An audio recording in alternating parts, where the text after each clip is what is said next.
It's a Minimalist Monday edition of Optimal Finance Daily, episode 356. What I Learned by Donating and Giving Away Nearly All My Stuff by Schroeder-Gardner of makingsenseofsense.com. And I am Dan, your host and narrator here on the podcast, where I read to you each Monday through Friday from some of the best personal finance blogs on the planet. And today I've got a post from Schroeder-Gardner of makingsenseofsense.com. And if you like what you hear today, or if you like what you've been hearing as a regular listener and you want to help us out, please do come by oldpodcast.com/support. There you'll find many ways to help this show, both financially and otherwise, and we would very much appreciate it. But for now, let's get right to our post as we optimize your life. What I Learned by Donating and Giving Away Nearly All My Stuff by Schroeder-Gardner of makingsenseofsense.com. When we sold our house and moved into an RV, we had to give away a ton of our stuff so that we could start living minimally in a smaller space. We gave away a lot of stuff to family members, had neighbors come by and take whatever they wanted. We had the Salvation Army come to our home to do a big pickup, and more. We didn't sell a single thing. Instead, we gave it all away. And it felt great. Now we live in a 33-foot RV and are definitely living a minimal lifestyle. We aren't the norm, though. The size of the average home in 1950 was less than 1,000 square feet. Fast forward to 2013, the average home size has increased to nearly 2,600 feet, according to the U.S. Census Bureau. We were fairly close to that size when we owned a house. The house we owned in the St. Louis, Missouri area was around 2,500 square feet, if you included our finished basement, and it was just for myself, my husband, and our 2 dogs. Our home in Colorado was almost as big, at slightly over 2,000 square feet with no basement. However, we decided to buck the norm and started living minimally by completely downsizing our life. This isn't to say that we're perfect, though. I used to keep pretty much everything I came across, and my basement was proof of that. I would always say, "Oh, but I'll use that eventually." And then eventually would never come. All the clutter and everything else that went with keeping everything you've ever bought can get annoying.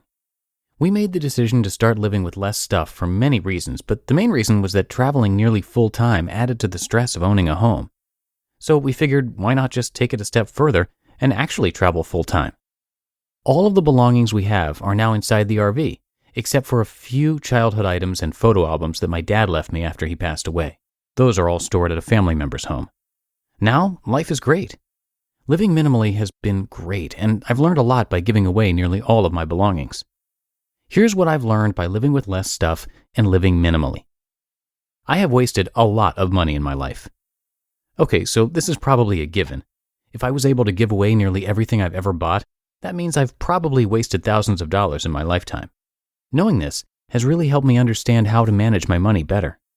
Now that I realize how much money I've wasted, I am much more able to say no at the store when debating whether or not I should get something. I now realize that I don't really need much, and this helps me to only buy what I need instead of things that will just create clutter. I can also walk into a store and only buy exactly what I need, even if that store is Target. I have so much more control over my spending, and that has saved me a lot of money in the past year. I don't need a lot of the things that I once thought I needed. I kept a lot of things because I thought I needed them for the future. On a regular basis, I probably only used around 25% of the things I had in my house. Actually, probably even less than that. I know I'm not alone. Many people keep items because they think they may need them in the future. You know the feeling.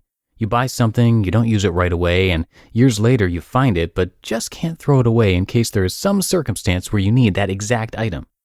If this is you, then you should put a timeline of no more than 1 year on the item. If you don't use it in that time frame, then there's a big chance that you'll never need it.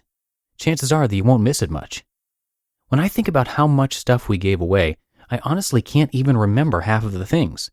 Now I know that I never really needed the majority of those things. Owning more stuff doesn't make you happier. Having more stuff doesn't make you happier. It's really that simple.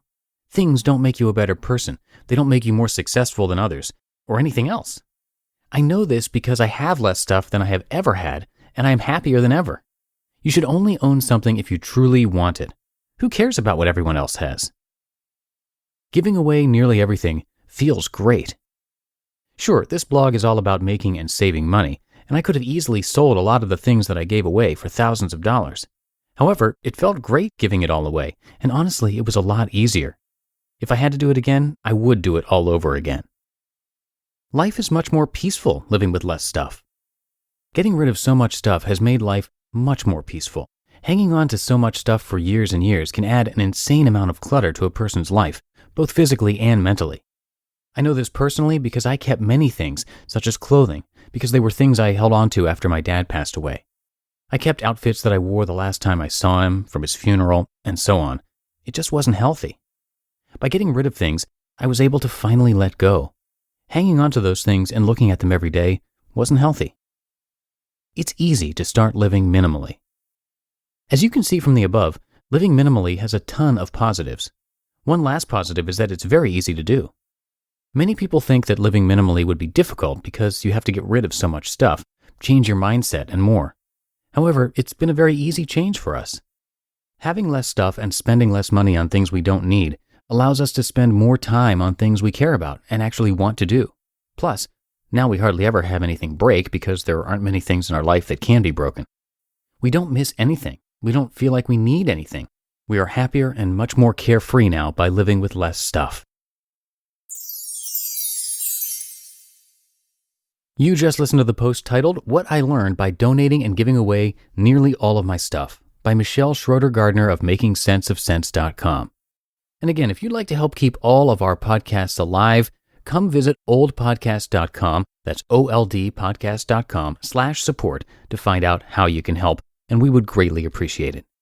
So I'll keep this ending nice and minimal for you on this Monday as you ease back into work. I'll be back tomorrow with a post from J.D. Roth of Money Boss. So I'll see you there, where your optimal life awaits. Hello, Life Optimizer. This is Justin Malik, creator and producer of this podcast, but also Optimal Living Daily, the show where I read to you from even more blogs covering finance, productivity, minimalism, personal development, and more from incredible bloggers like Derek Sivers, Zen Habits, Mark and Angel, The Minimalists, and all the ones you hear on this show too. So if you enjoyed today's episode and like taking amazing blogs on the go, come on over to Optimal Living Daily and subscribe to that one too. And together, we'll start optimizing your life. You've been listening to Optimal Finance Daily. Be sure to hit the subscribe button to stay up to date on each new episode and head to oldpodcast.com, that's oldpodcast.com, for a free gift as well as more actionable tips and resources to help you maximize your potential. Thanks for joining us, and remember, your optimal life awaits.